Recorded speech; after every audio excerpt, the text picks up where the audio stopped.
urbain, je suis anthropologue et je travaille notamment sur les mobilités, le voyage et le tourisme.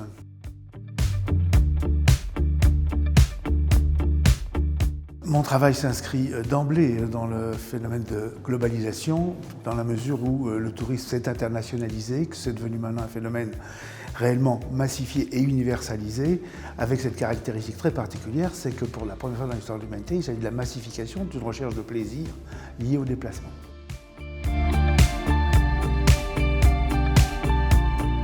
Alors, dans l'analyse de la globalisation, du point de vue touristique, les Suds sont des tropismes extrêmement puissants qui touchent aussi bien les nations que les continents, que la planète entière, avec, c'est vrai, des concentrations absolument inouïes de population aux alentours entre les deux tropiques, je dirais, de la planète, et cela va de la Basse-Californie jusqu'au Vietnam, en passant par la Méditerranée. Donc évidemment, les Suds sont au cœur de la réflexion sur le tourisme.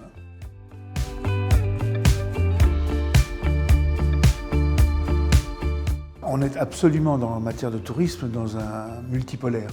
Le centre-périphérie, c'était le début du tourisme, effectivement, avec un centre émetteur qui était l'Europe et une périphérie réceptrice qui était le reste du monde.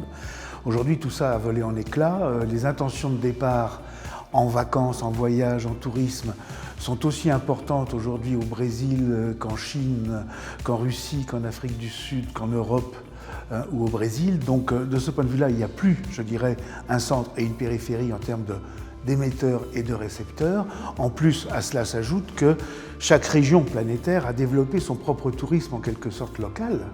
Donc vous avez plusieurs pôles, je dirais, touristiques qui se sont mis en place en termes d'organisation, en termes d'attraction et en termes de fréquentation.